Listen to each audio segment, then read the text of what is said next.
yo, Elizabeth, porque realmente es un Gracias placer. por invitarme.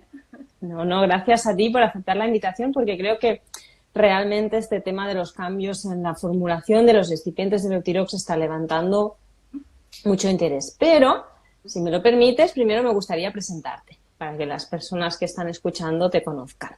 De acuerdo. Bueno, la doctora Elizabeth Junca es licenciada en Medicina y Cirugía por la Universidad Autónoma en el 2002. Su especialidad vía MIR es de Endocrinología y Nutrición, realizada en el Hospital Universitario Dr. Josep Trueta de Girona. Ella es también posgrado en Nutrición, validado por la Sociedad Española de Endocrinología. También es posgrado de Nutrición Clínica en el Hospital Gregorio Marañón. Además, es médico especialista en endocrinología y nutrición, miembro del equipo Cuatro Casas, uno de los equipos referentes en el Hospital Tecnón de Barcelona, también en la Clínica Sagrada Familia de Barcelona. Y además ella es endocrina responsable de la unidad de tiroides y obesidad del equipo EMIN, que significa, si no me equivoco, endocrinología, nutrición y metabolismo, ¿no? Sí, es donde estoy ahora, en los sitios que has ido anunciando, he estado, he colaborado, tengo relaciones profesionales, pero realmente ahora estoy en EMIN, sí. Perfecto. Pues, si te parece, Elizabeth, primero hacemos un breve recordatorio del funcionamiento de la tiroides, nada, muy breve para que la gente se sitúe un poco y, Tienes y luego... expertos, en los seguidores.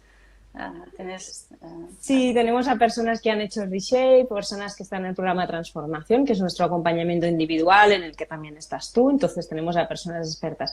Pero para las personas que no terminen de controlar un poco, que sean un poco más conscientes de los cuatro valores, pues si nos puedes hacer un mini resumen, sería perfecto. por supuesto. Bueno, la glándula tiroidea es la mariposa, como la que tú llevas Así. en la cola, ¿no? Que todos tenemos aquí en la parte delantera del cuello. Entonces, es una glándula pequeña pero potente porque tiene una función que es afectar a todos los órganos del cuerpo, o sea, todas las células de nuestro organismo necesitan estar alimentadas por hormonas tiroidales. La glándula tiroidea fabrica dos hormonas principalmente, la T3 y la T4. Hay un otro tipo de hormona, que es la calcitonina, que en esta no entraremos porque forma parte de otro eje hormonal. Y situándonos en tema de hipotiroidismo y tiroiditis, que es en el marco que estamos, lo importante es conocer es que T3 y T4 las fabrica la glándula tiroidea. Debido a que la mayoría de los análisis se solicita TSH, hay muchos pacientes que viven con la idea de que la TSH se produce o se fabrica en la glándula tiroidea, y eso no es así. La TSH se fabrica en la hipófisis. La hipófisis la tenemos aquí arriba, justo encima de una cosa que se llama la sella turca, que es como nuestro eje central de fabricación de hormonas, como un ordenador central que después viaja a cada una de las glándulas corporales para estimular la fabricación propia, ¿no? Pues ahí en la hipófisis se fabrica, por ejemplo, las hormonas que estimularán las gónadas, ¿no? Los ovarios o los testículos para fabricar hormonas sexuales. Pues está también la hormona que estimula la glándula supraadrenal, la que fabrica el cortisol. Y ahora con todo Exacto. este tema lo tenemos un poco disparado con el momento que Sí, vivimos. sí. Y está la TSH, ¿no? La hormona estimuladora de la tiroides, que es el acrónimo, ¿no? Por eso se llama TSH. Es hormona estimuladora de la tiroides. El acrónimo está al revés porque está en inglés. Bueno, y entonces es un sistema hormonal, como todos, complejo, porque la especialidad de endocrinología es compleja, porque una glándula estimula a otra glándula y hay un feedback negativo. ¿Qué quiere decir esto? Que cuando una sube, la otra baja, cuando una baja, la otra sube. Y para complicar un poquito más la historia, hay moderadores o moduladores que viajan entre glándula primaria y secundaria, como puede ser, bueno, pues el hierro, la vitamina B9, la B6, el zinc, el selenio, que modulan las respuestas entre la hipófisis y la tiroides, ¿vale? Y en este marco es donde tenemos que encontrar el equilibrio, ¿no?, del paciente que tiene una afectación tiroidal, buscando su glándula, digamos, precursora o estimuladora, que es la hipófisis, y sus mediadores. Exacto. Entonces, corrígeme si me equivoco, pero lo que ocurriría es que un poco la hipófisis sería como la jefa, ¿no?, que le marca el ritmo a la trabajadora. Y en hipotiroidismo la TSH está elevada porque es la jefa que le está gritando a la currante, a la trabajadora, que trabaje más porque no está pudiendo trabajar lo suficiente, ¿no? Exacto. La Y naturaleza. te corrígeme también si me equivoco, pero en nuestro contexto, ¿no?, de país industrializado, la gran parte, el 90% de los hipotiroidismos son por causa de tiroiditis, de inflamación autoinmune de la glándula. Autoinmunes, sí, sí, es cierto. En otras sociedades que todavía tienen unos grandes índices de infección, tipo tuberculosis y demás, puede ser que la causa principal de una afectación tiroidal sea infecciosa. Esto no se da en nuestra zona y en Europa, bueno, en Europa ni en los Estados Unidos estamos en una auténtica epidemia de patologías autoinmunes, no solamente tiroidales, sino generalizadas. Entonces, como las enfermedades autoinmunes, ya lo dice el nombre, ¿no?, se generan por hiperestimulación del sistema inmunitario, es muy habitual que un paciente que tenga una tiroiditis autoinmune pues pueda tener otra enfermedad autoinmune, ¿vale? Esto es tremendamente frecuente. Y como tú muy bien has explicado, la hipófisis se adelanta o sensibiliza lo que le está pasando a la glándula tiroidea e intenta o estimularla o frenarla. Y entonces por ahí hay esta gran diferencia de lo que se dice en medicina el feedback negativo, porque es justo al contrario, ¿no? Y eso a veces cuesta de entender y da rompecabezas a los pacientes, que si está baja todo esto. Exacto. Para resumirlo un poquito, sería que el paciente hipotiroideo, que la glándula está hipo, por debajo de lo que tendría que funcionar, tiene la TSH elevada, porque es esa jefa, esa torre de control, que está mandando una señal de estimulación, de fabrica más hormona tiroidea, ¿no? Sería más o menos así. Sí, y después hay, bueno, situaciones intermedias que serían los subclínicos, ¿no? Claro. Y situaciones, bueno, hay algún tipo de tiroiditis que no es autoinmune, pero es muy poco frecuente. Yo he visto en consulta tiroiditis inflamatorias no autoinmunes, pero la verdad es que cada día menos y cada día más de las autoinmunes, sí. Claro. Decir también a las personas que nos estáis escuchando que si queréis profundizar más en estas claves de entender un poco el eje, con palabras fáciles, con símiles con la Guerra de las Galaxias, tenemos un webinar gratuito para vosotras y vosotros que lo tenéis en la cabecera de mi perfil. Entonces, con la suscripción a nuestra Academia Reshape, que es una suscripción gratuita, tenéis acceso gratuito a ese webinar de 1 hora y media y ahí os explicamos más cosas. Porque hoy no queremos utilizar el valioso tiempo de la doctora hablando de más detalles de esto. La razón por la cual yo le he citado y muy amablemente ella ha aceptado es hablaros de esta situación que se ha generado alrededor de los cambios de la formulación de los excipientes del Euthyrox y qué pasos se tendrían que tener en cuenta. Quizá la primera pregunta, doctora, sería ¿qué es lo que ha cambiado y por qué? A ver, en fecha del 1 de abril, esto se notificó por la Agencia Española del Medicamento. Disculpad si tiembla la imagen, pero como mi soporte técnico no está llegando, estoy tirando de bíceps y... Tranquila. Vas a hacer un bíceps muy buenos. Vaya a cambiar de brazo en un momento, porque... Vale. Entonces, bueno, el Ministerio lo notificó. Ajá. equipos de endocrinología lo hemos recibido. Me consta que los equipos de cirugía, porque claro, yo estoy constantemente con los cirujanos con los que intervenimos los cánceres de tiroides, bueno, mis compañeros cirujanos endocrinológicos, ellos recibieron también la notificación. Entonces, el Ministerio ha notificado y ha enviado.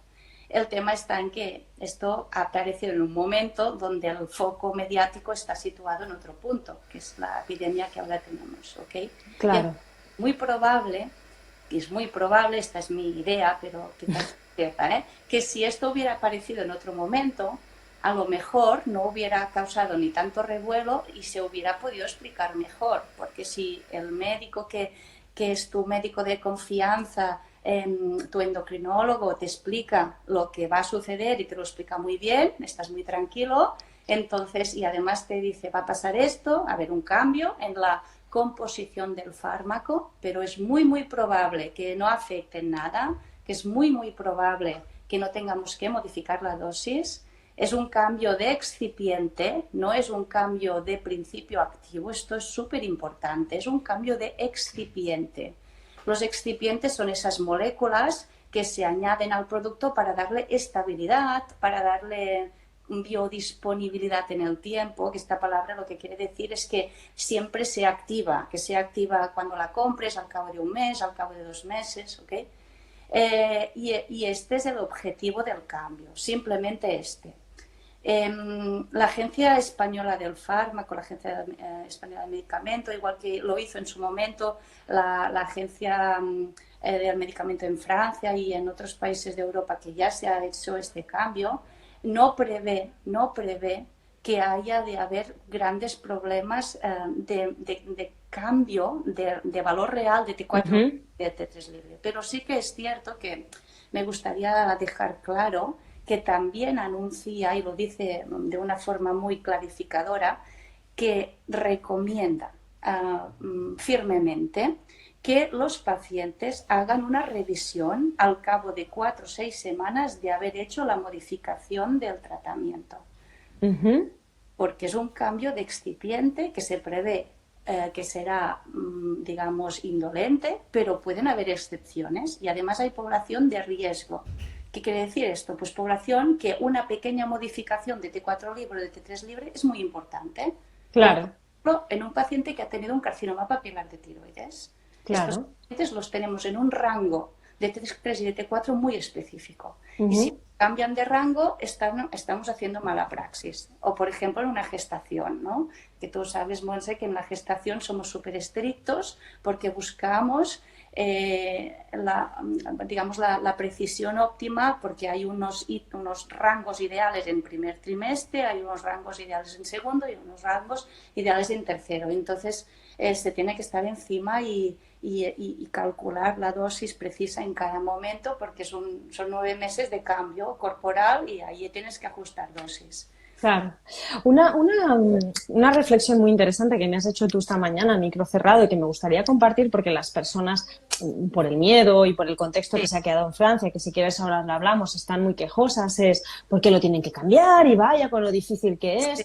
Yo lo entiendo, pero esto, si quieres explicarlo tú mejor que yo, se ha hecho con la voluntad de que el principio activo sea más estable durante más tiempo. Es decir, que antes comprábamos el Eutirox y con la lactosa que había no estábamos del todo seguros que al final, cuando esa caja llegara al final de unos meses antes de su caducidad, aún estuviera estabilizada esa dosis, ¿no? Si puedes explicarlo un poco más, porque las personas están muy reactivas contra por qué lo cambian y en realidad es para un buen objetivo. Sí, la verdad es que yo es lo que opino, disculpadme si repito la idea. Yo pienso que estamos muy susceptibles y es como ahora un cambio, hombre, ahora un cambio no, que es fatal.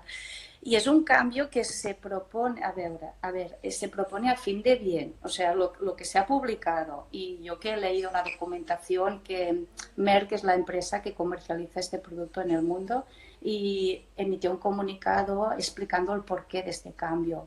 Y el porqué ha venido a fin de bien, porque diversos centros, digamos, de farmacovigilancia, cada país tiene centros de farmacovigilancia. Es decir, que las industrias farmacéuticas producen sus fármacos, pero por otro lado también tenemos que vigilar que realmente estos fármacos que nos promete que van muy bien y son buenos y tal, realmente lo sean, ¿no? Entonces, los centros de farmacovigilancia de algunos países, que en ese momento no fue España, pero esto es igual, alertaron de que la lactosa como excipiente no da suficiente confianza en la biodisponibilidad del producto a largo plazo. O sea, para que lo entendáis, que si comprabas una cajita de Eutirox de 150, a lo mejor a lo largo de, yo qué sé, de 120 días o de, yo qué sé, de 100 días que lo tenías en casa, la biodisponibilidad, que quiere decir la cantidad de producto que realmente es activo, no era 150, podía ser, bueno, y había un margen de variabilidad muy poquito, de 148 o 149, pero es igual, es importante. Claro. Y se solicitó que se investigara para poder poner otro excipiente, que en este caso se ha cambiado por manitol, que diera más confianza a este producto, ¿vale? Entonces por aquí se hizo este cambio, se hizo para darle más seguridad al producto, para asegurar la estabilidad de la molécula durante más tiempo. O sea, no ha sido un cambio de capricho, de hecho ha sido un cambio para mejorar. Claro. Y bueno, ahora entraremos con la casuística de Francia, porque no está nada claro lo que ha pasado ahí, pero permíteme solo que añada que, además de haber sustituido la lactosa por el manitol, también se ha añadido ácido cítrico, que se entiende que ayuda a una mejor absorción del principio activo. Entonces... Es correcto. Sí. Han añadido este ácido y los estudios en laboratorio, bueno, verifican que realmente es un poco más biodisponible así también. Quisieron ajustar también un poco el rango de variabilidad de producto entre comprimido y comprimido, pero esta documentación a mí no me ha quedado clara si al final ajustaron esto, pero sería también una mejora en positivo de que realmente casi es imposible hacer dos comprimidos idénticos, pero lo que se ha intentado es que sean lo más idénticos posibles, ¿no? Es una mejora biotecnológica del producto, digamos. Claro. Tengo mi único que ya me está ayudando para que no tenga agujetas. Gracias, Joan. Desde aquí te lo agradecemos para que la pobre doctora no nos termine agotada el directo. Ahora mismo lo valoraré mucho porque ya tengo el brazo. Ya tienes el brazo medio muerto. Entonces, si me permites un inciso para las personas que nos estáis escuchando, mira, mientras se ubica la cámara de la doctora, me miráis a mí mientras se ubica su cámara. Tomarse la medicación es imprescindible. Ahora hablaremos además de las consecuencias que puede ser no tomarla. Pero no solo tomar la medicación, o sea, hay muchas otras pautas de estilo de vida que contribuyen sobre todo a bajar el nivel inflamatorio del cuerpo, que van a hacer que esa medicación que se toma con el Eutirox, que es hormona en forma inactiva de T4, de tiroxina, se transforme a la T3, que en realidad, bueno, es arrancarle un yodo, ¿no? Pasar de T3. Y esa es la hormona que tiene los efectos sobre las células, que hace que nos sintamos bien, que hace que todo funcione de forma compasada. Entonces, tomarse la medicación es esencial, tener un buen seguimiento de las analíticas, como dice la doctora, cuando haya algún cambio, el que sea, al cabo de un mes y medio es esencial, pero hacer solo eso y ya está es un poco dejar de lado muchísimas estrategias vitales que se pueden implementar y que pueden ayudar muchísimo a mejorar un montón de síntomas. Y como os decía, no vamos a entrar ahora en sintomatología porque hay centenares de síntomas vinculados al hipotiroidismo, tanto si es subclínico como si no.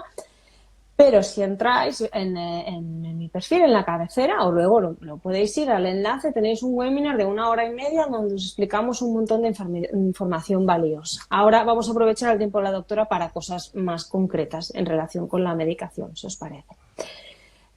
Tú comentabas, cuando hagamos el cambio, que lo sabremos porque la caja es distinta, ¿no, Elizabeth? Sí.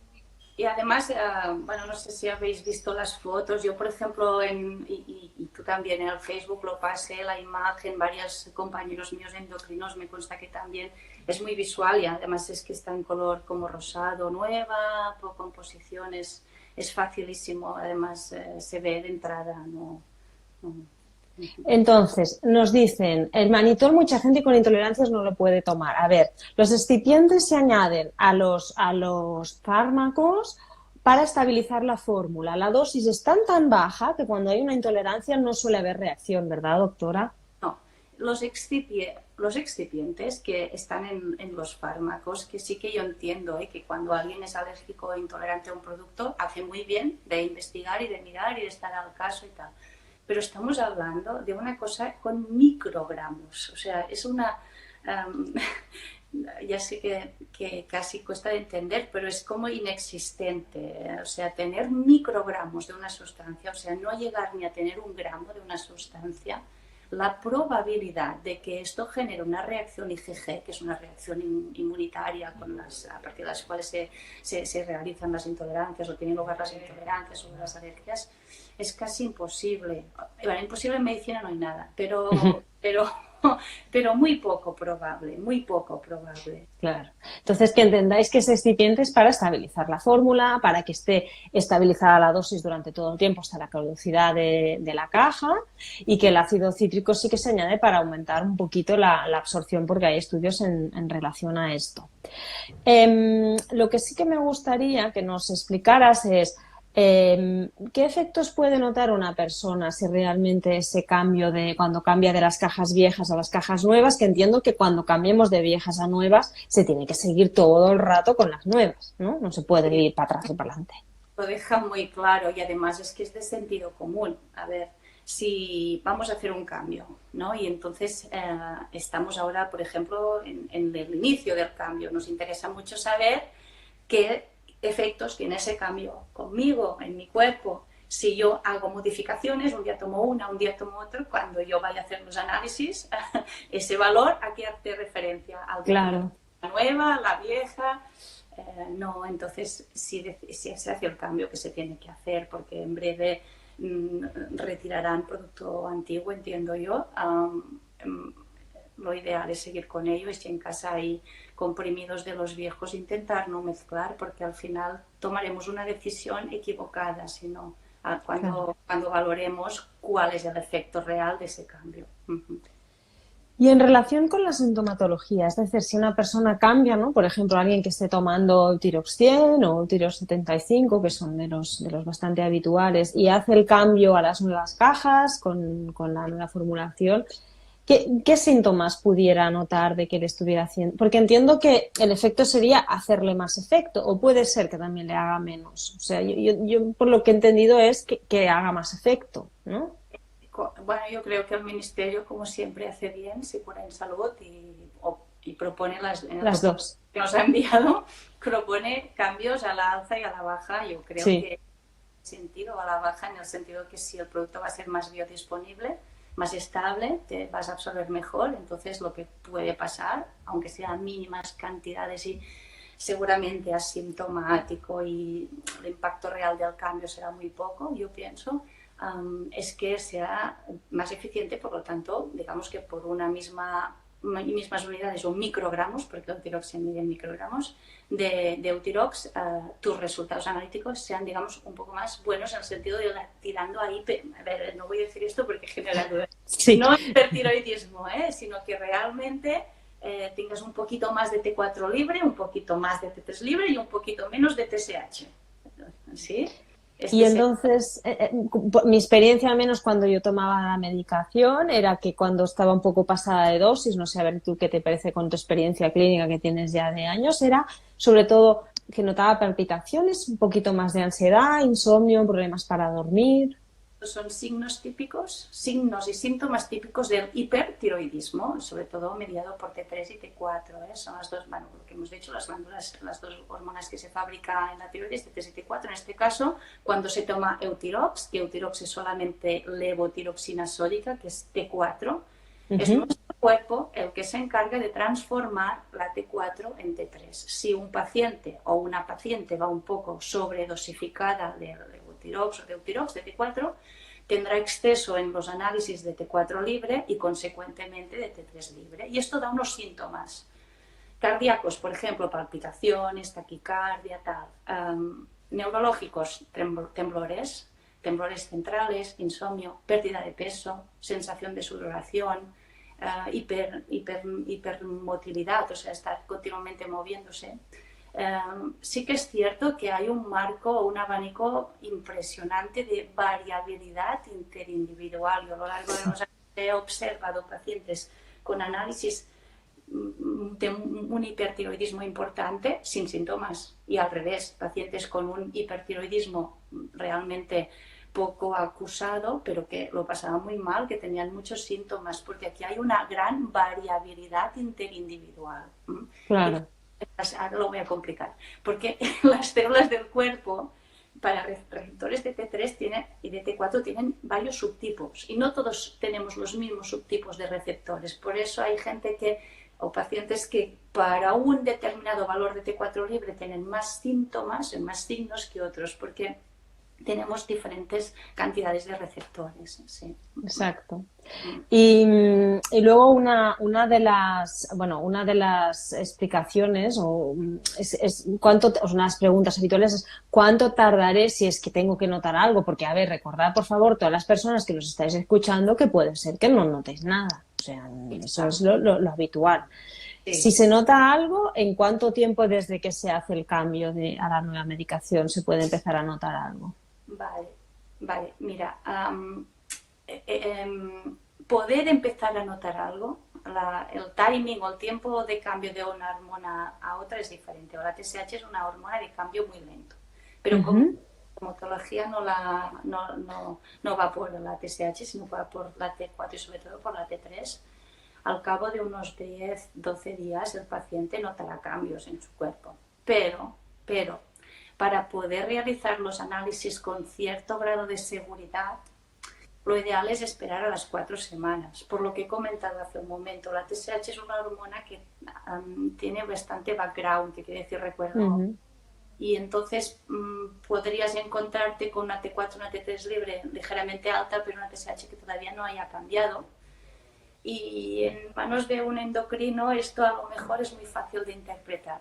Pero yo me sitúo en las consultas de mis compañeros que a lo mejor son médicos de cabecera y que no tienen la posibilidad de pedir una T3 y una T4, que muchas veces hay centros que solo piden la TSH, esto se tendría que mejorar, pero bueno, esto es otro tema, y ahí, claro, puede haber un infradiagnóstico o un mal diagnóstico si no ha dado tiempo de todavía modificar esa TSH. En todo caso, mi opinión es que si hay un leve aumento de T3 libre, T4 libre y aparece cierta sintomatología, será leve, porque la modificación será leve.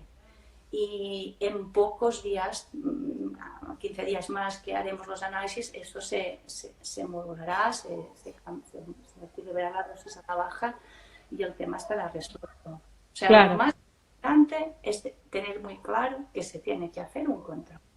Esto Exacto. es más importante. Y luego un mensaje que también me gustaría dar, no sé si lo compartes, es que esta formulación se ha cambiado en muchos países donde no ha habido ningún problema con la transición y es verdad que en Francia ha habido mucha controversia, pero no se sabe a 100% ciencia cierta de que sea por el cambio de los excipientes, ¿no?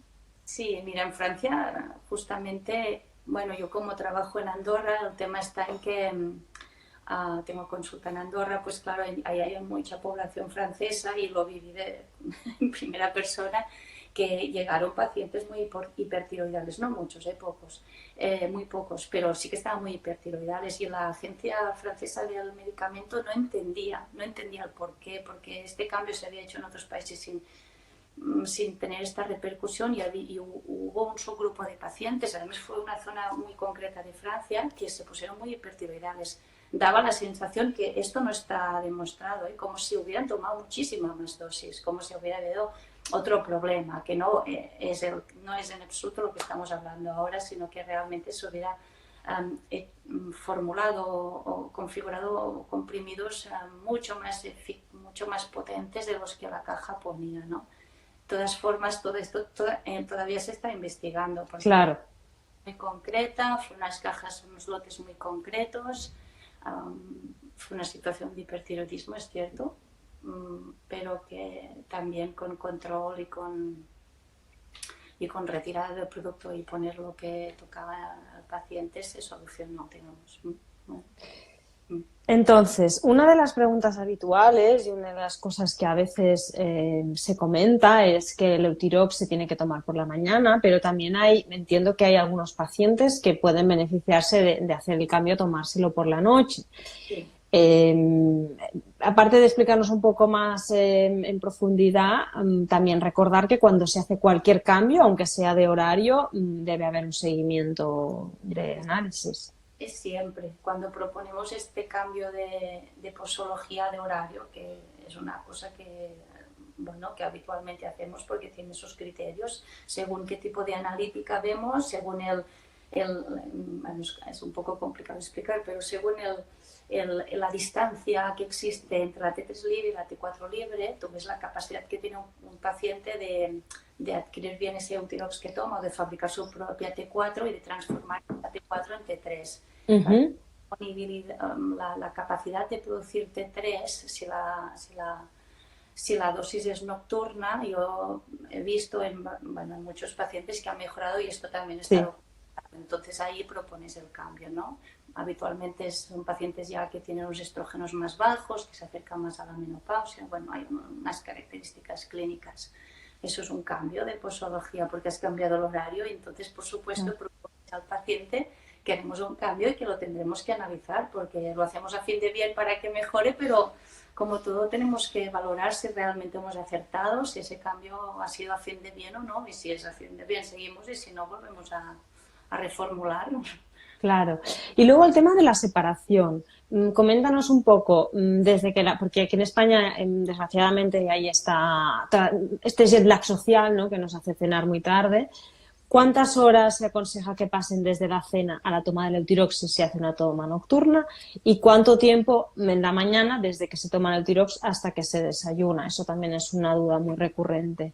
La lucha más allá del tiroides, porque claro, a pesar del tiroides, los endocrinos vemos la diabetes, la resistencia a la insulina, nuestro sobrepeso, la obesidad, que realmente es tremendamente frecuente en nuestro país, es una epidemia brutal. Y entonces por ahí nos interesa mucho que los pacientes no cenen más allá, ya sé que decir esto en un medio que se cena tardísimo, es como tirar piedras al azar, ¿no? Pero es interesante no cenar más tarde de las 8 o 9 para respetar la cronobiología, que esto es un tema también muy apasionante y en las hormonas es básico.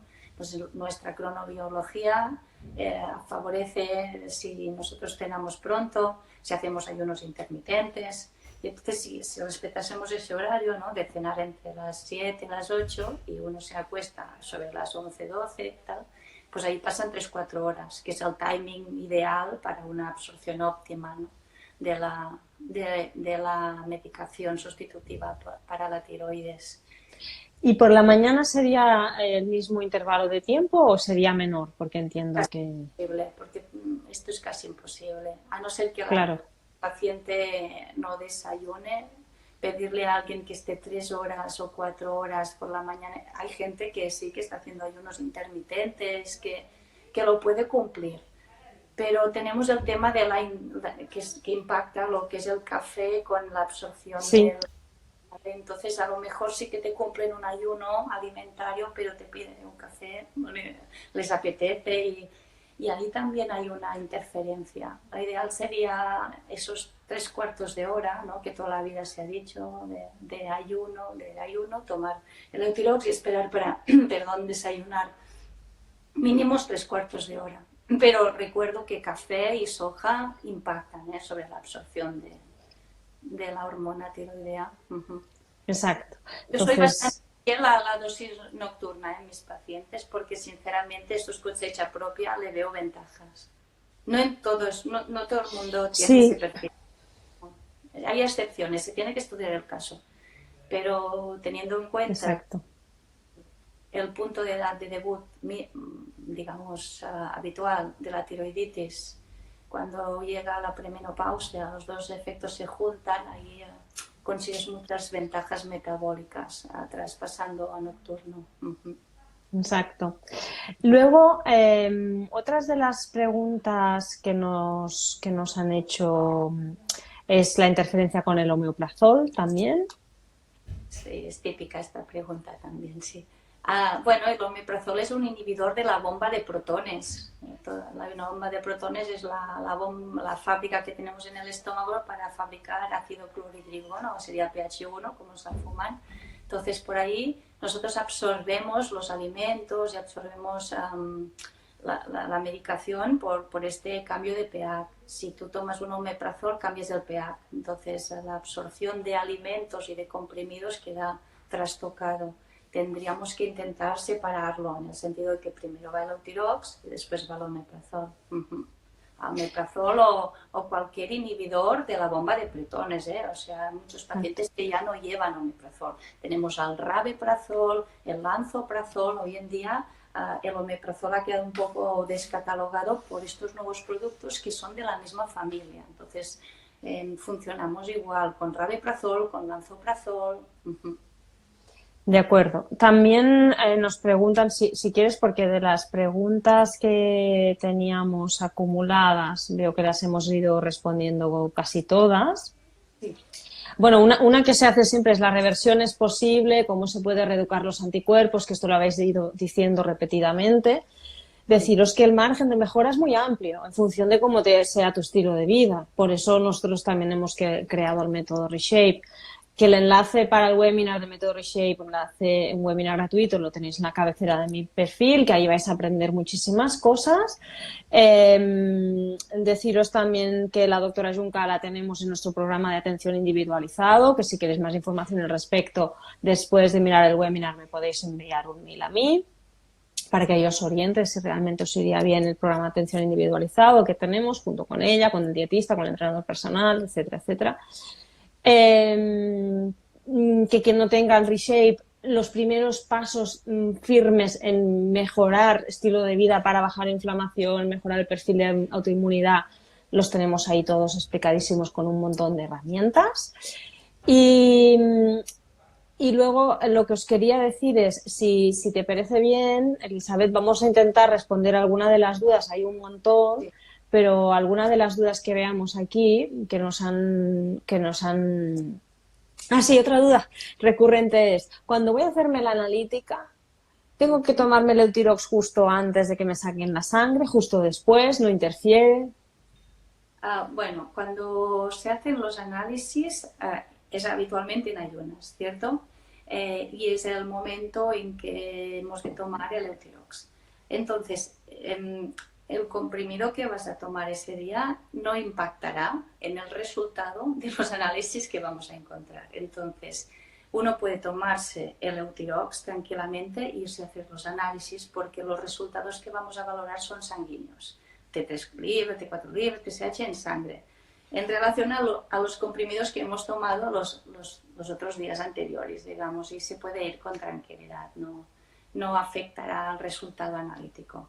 Y hasta si, por ejemplo, uno planifica desayunar muchísimo más tarde, que no es recomendable porque puedes hacer un bajón de azúcar, porque a veces la venopunción impresiona y tal. Sí. Podrías hacer la venopunción y después tomar el Eutirox y esperar para desayunar, pero esto no es lo más recomendable. Lo más recomendable es levantarse, si tu dosis de Eutirox es matutina, tomártela y hacer la extracción sanguínea. Entonces ha pasado un tiempo, acabas de hacer una venopunción, ideal que desayunes y ya está.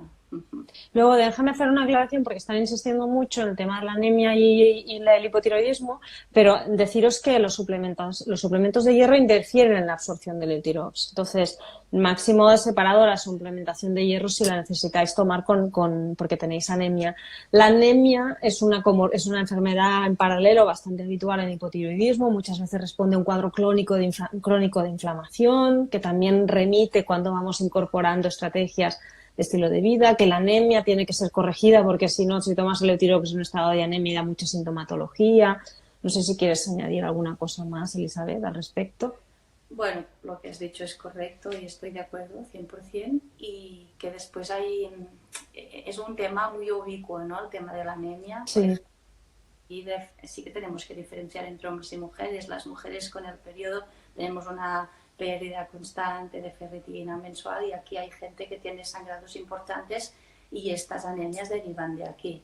Tenemos otro pool de gente cada día más frecuente que tiene gastritis autoinmune, porque estamos en patología autoinmune, tiroiditis autoinmune, y vemos a muchos pacientes con anticuerpos antigastrina, anticuerpos anticromogranina, que son anticuerpos típicos de las células parietales gástricas, y esto quiere decir de las células del estómago, y ahí hay malabsorciones no solo de hierro, sino de vitamina B12, de vitamina B9, que a su vez estas dos vitaminas también contribuyen a la formación de la hemoglobina. Y esto puede coincidir. O sea, un paciente, una señora, tiene déficit de hierro porque menstrua y además porque tiene una gastritis. Y aquí también puede coincidir el tema de la disbiosis intestinal, la inflamación típica, que es el motor generador de los anticuerpos. Esto también hace una mala absorción vitamínica y de minerales. Bueno, también puedes encontrar una mala absorción de zinc, de selenio. De todo. Exacto. Sí, sí. Por eso una de las estrategias, y tú ya lo conoces porque por eso también trabajamos juntas, es siempre pues ayudar a recuperar ese intestino, eliminando alimentos proinflamatorios, que ya os digo ahora, todo lo refinado y ultraprocesado fuera de nuestras vidas. Esto es importante. Y ¿qué más? Nos preguntan por aquí. Ah, sí, esta pregunta es súper recurrente, que es: si yo me tomo Leutirox, ¿mi glándula se va a atrofiar y va a dejar de funcionar? Porque yo, no sé tú, pero yo he conocido muchos casos de personas que me han dicho, yo no me he querido tomar el Leutirox porque si me lo tomo, mi glándula va a estar atrofiada. Entonces, a ver qué... Pues no hay evidencia científica de esto, al contrario, no. Exacto. En medicina decir rotundo no, sí es muy peligroso, porque siempre... Sí. Pero realmente tenemos muchísimos casos de tiroiditis. No hay evidencia que cuando tú suplementes con hormona tiroidea hagas una destrucción del resto tiroidal que te quede. No. Lo que suele pasar muchas veces, yo esto sí que realmente doy fe porque lo he visto, es que la causa de la patología no se trata. Lo que se está tratando muchas veces es la sustitución. Y hay aquí un cruce de conceptos que hace falta dejar claro. Que si nosotros tomamos Leutirox, no estamos haciendo nada para la causa de nuestra enfermedad. Estamos sustituyendo un déficit. Pero la pregunta que realmente interesa que uno se haga es ¿por qué me está pasando esto? O sea, si necesito Leutirox, ¿por qué necesito Leutirox? ¿Cuál es el origen? ¿Cuál es el motivo de la destrucción de mi glándula tiroidea? Bueno, una autoinmunidad. ¿Qué puedo hacer yo para frenar mi autoinmunidad? Y ahí hay el trabajo de la raíz del problema. A veces es superposición de información. Empecé con Leutirox de 50 y mira, han pasado 2 años y ahora necesito 75. El Leutirox me ha hecho daño al tiroides. No. Tu enfermedad ha seguido evolucionando. No hemos hecho nada para frenar la causa de la lesión y cada día necesitas más sustitución. Es la clarificación que yo quería hacer. Gracias, sí, porque es una de esas rumorologías, ¿no? Que luego justamente la persona no quiere tomarse el Leutirox, la TSH sigue aumentando, mayor estimulación sobre la glándula e inclusive quizá avivar ese fuego inflamatorio si una TSH está muy alta sobre una glándula ya debilitada por la inflamación, entiendo, ¿no? Pero yo tengo unos recuerdos excelentes de todos los pacientes que me han comentado esta sensación, digamos, y cuando yo les puedo explicar que lo que tienen es un problema autoinmune y que hay un agente y que lo que vamos a intentar es buscar el agente para tratar al agente, entonces descubren cosas que no sabían y lo entienden. O sea, bien explicado, yo creo que muchos pacientes entienden el concepto. El problema es que a veces no se ha podido explicar bien o no ha dado tiempo o la información que se da lugar a dudas. Pero es súper importante que uno sea muy consciente de que lo que tenemos es una enfermedad autoinmune y lo que interesa es tratar la causa de la enfermedad, no sustituir el déficit. Y luego en pacientes, que también es una pregunta recurrente, ¿no? Operados de tiroides, tratados con radioyodo, que están tomando medicación que interfiere con la función tiroidea, las pautas de estilo de vida antiinflamatorias, como las que explicamos en Reshape o como las que encontráis en el webinar gratuito, también podrían ayudar a esas personas, ¿no? Porque la conversión, ellos dependen completamente de ese aporte externo con el Euthyrox. Entonces, esa transformación de ese Euthyrox que está en forma inactiva a la forma activa va a depender del cuadro del paciente, de cómo de desinflamado y optimizado esté a nivel de micronutrientes, entiendo, ¿no, doctora?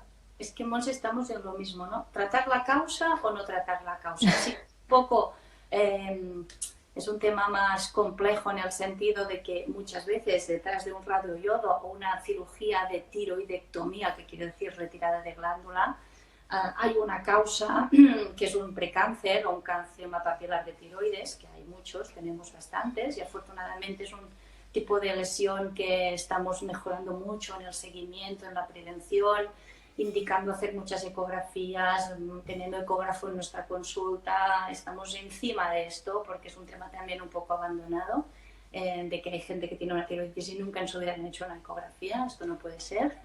Sí. Bueno, pues hay pacientes que a lo mejor tienen un nódulo que es sospechoso de malignidad o que puede llegar a serlo, y entonces haces una tiroidectomía, entonces tiras la glándula tiroidea para afuera. Bueno, pero la causa autoinmune está, es un paciente que tiene muchas probabilidades de realizar otras enfermedades autoinmunes y va a mejorar su calidad de vida, la probabilidad de generar otras enfermedades autoinmunes, su fuerza muscular, su inflamación, su esperanza de vida. O sea, aquí es un trabajo de fondo importante, importantísimo. Exacto.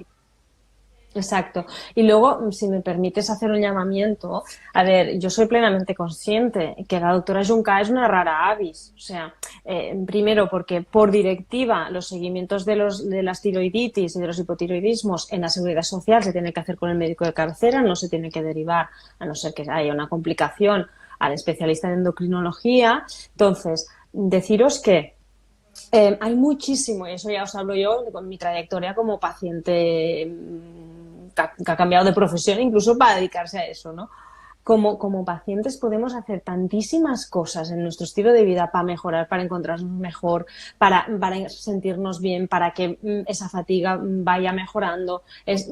O sea, no pongamos todo en manos de culpabilizar el pobre facultativo desbordado que tiene 5 minutos para hacer un seguimiento y mirar solo la TSH, sino que nosotros como pacientes también es nuestra función y es nuestro rol el adquirir responsabilidad sobre esa enfermedad, en informarnos, en cambiar cosas, en ser curiosos y en un poco pues ponernos las pilas en responsabilizar de lo que es nuestra vida y nuestra salud. Es que es la base. La enfermedad es del paciente, la enfermedad no es del médico. El médico es el que te quiere ayudar con sus herramientas, con su sabiduría, digamos, con lo que ha aprendido, con lo que las guías clínicas indican o con lo que el ministerio te deja hacer. Después está la capacitación de cada paciente, que es lo que hablábamos un día, capacitar a un paciente, o sea, darle esa información, hacerlo despertar, darle alas para que y se empodere de su enfermedad, que sepa cosas. Por supuesto necesitará la supervisión médica porque nosotros estamos estudiando continuamente y hay novedades y hay mucha cosa que es imposible conocer, ¿no? Pero es un trabajo de equipo. Si tú mejoras, si tú cambias tu estilo de vida, si tú estás dispuesto a hacer un cambio, que esto a veces uno piensa que sí, pero a lo mejor no es su momento. Sí, un cambio para quedarse, no para hacer unos días y irse, ¿no? Exacto.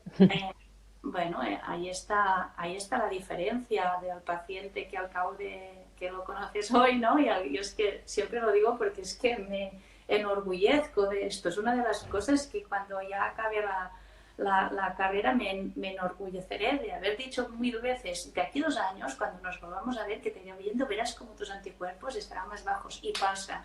Llega el tiempo, llegan los años, ¿no? Y tú lo sabes, y los anticuerpos se los trabaja, llegan a bajar, de que cambia su vida, es otra persona, pero que detrás hay un trabajo personal, mental, físico, muy grande, claro. Sí, sí. Sí, yo recuerdo porque, bueno, la doctora Junca ha sido mi endocrina durante muchos años y que me dijeras, uy, hay que haber muchos cambios de chip para realmente poder ir bajando dosificación, recuperando la glándula, no sé qué. Y a mí esa semillita se me quedó allí y bueno, la de cosas que me Sí. ha permitido este camino, o sea que te lo agradezco. Es Aclara, dime. am, que como somos heterocigotos, o sea, uno muchas veces no tiene un hipotiroidismo, sino que tiene una prediabetes, un ovario poliquístico, ¿no? Somos una mezcla, ¿no? Ahí mejora en conjunto al paciente, porque realmente ves cambios, ¿no? Esto se ve en Reshape, ¿no? También de pacientes que mejoran su tiroiditis y estaban en prediabetes y salieron de la prediabetes. Sí, exacto. Y luego la poliautoinmunidad, que es bueno, la autoinmunidad es un desequilibrio del sistema inmunitario, hiperreactivo contra el propio tejido células y un poco más despistado respecto a otras cosas. Deciros que no somos población de riesgo, al menos que yo sepa, ¿no, doctora, en relación con el COVID? Según lo que se ha publicado, lo que la OMS y las guías internacionales han publicado, los pacientes de riesgo son los pacientes diabéticos, obesos, con sobrepeso también, sobrepeso, obeso mórbido, diabético, sobre todo es más prevalente en varones que en mujeres y agravado con el déficit de vitamina D. Esto ya está, hay dos estudios que demuestran que el déficit de vitamina D, si coges la infección, tienes más probabilidades de llegar a hacer la variante, digamos, grave, ¿no? Uh-huh. Claro, eso tampoco significa que nos vayamos ahora a tener que suplementar como locos de vitamina D, que se tiene que hacer de forma sensata. También, cuantificarla, al menos pedirla para saber qué nivel tienes, para empezar a hacer, ¿no? Es una cosa mantenida en el tiempo. Vamos a tener que estar bien de salud, no ahora con el COVID, sino dentro de un mes, dentro de 2 años, dentro de 5. Siempre es una carrera de largo recorrido, no es de un momento concreto. Exacto. Entonces, dejaros también el mensaje de que los que os habéis quedado con ganas de profundizar más, porque esto dentro de 2 minutos nos van a echar, porque el señor Instagram no le gusta que hablemos más de 1 hora. Entonces, que los que queráis, que os haya quedado el gusanillo, queréis aprender cosas nuevas, tenéis el webinar gratuito, el acceso lo tenéis en la cabecera de mi perfil, que la doctora Junca tenemos la suerte también de tenerla en nuestros programas de acompañamiento individualizado, y que la doctora sí pasa visita online, la podéis contactar también, no visita por cuadro médico, corrígeme, doctora, sí, porque como van preguntando tantas cosas. Pues, sí, es que estamos todos mis compañeros otros también visitando ahora mismo online. Ya lo hacíamos, pero ahora full time es online. Nos iremos incorporando otra vez presencial a medida que sea seguro para los pacientes y para nosotros. Tenemos la gran suerte que en endocrinología, si tienes al paciente, tienes delante face to face en la cámara y tienes sus pruebas complementarias, puedes hacer una visita de calidad sin correr riesgos, y eso ahora mismo pues es primordial, ¿no? Intentar. Exacto. Perfecto. Recordaros también que es importante el tema de los seguimientos, pero que tampoco nos vaya a coger ahora la angustia por el cambio de la medicación, que nos vayamos observando, que si notamos sintomatología, pues obviamente pidamos que se nos hagan unas analíticas, y que en principio la controversia que hubo en una región concreta en Francia es una cosa muy localizada, que este cambio se ha hecho en muchos lugares del mundo y no ha dado lugar a estos problemas. ¿Vale? Y el Ministerio no prevé, ni los organismos, digamos, sanitarios no prevén. Si indican, el mensaje final es que se tiene que hacer un control, y sobre todo en población de riesgo, se tiene que tener la seguridad de que lo que se prevé que será inocuo realmente sea inocuo, pero no creo que se tenga que estar con miedo, porque la probabilidad de grandes cambios es extremadamente baja. Exacto. Y nada, si quieres hacer alguna aportación final, Elizabeth, porque si no ya nos toca hacer los aplausos a los sanitarios. Agradecerte que me hayas invitado, simplemente, y nada, que me ha pasado volando la hora, y que estaremos pendientes de si hay alguna otra necesidad como esta que genere mucha duda o que genere mucha inquietud en estos momentos que a lo mejor tu endocrino o tu médico internista o tu médico de cabecera no está para atender esto porque está haciendo otras cosas en relación a la epidemia, pues podemos dar solución o tranquilizar a los pacientes. Sí, yo encantada Exacto. pueda surgir una situación como esta de gran ansiedad para mandar un mensaje clarificador. Gracias, doctora. Pues De nada. muchísimas gracias también a todas las personas que habéis estado ahí. Un placer. Recordaros, si queréis ampliar, tenéis el enlace en la cabecera de mi perfil con un webinar gratuito. Y nada, nos vemos pronto. Sí que voy a guardar el vídeo, lo estoy grabando para colgarlo en YouTube. Y muchísimas gracias a todas las personas que estáis ahí, especialmente a ti, que sé que tienes una agenda muy ocupada y que has hecho el hueco para atenderme. Gracias, Elizabeth. Hasta siempre. Adiós, guapa. Adiós. Adiós a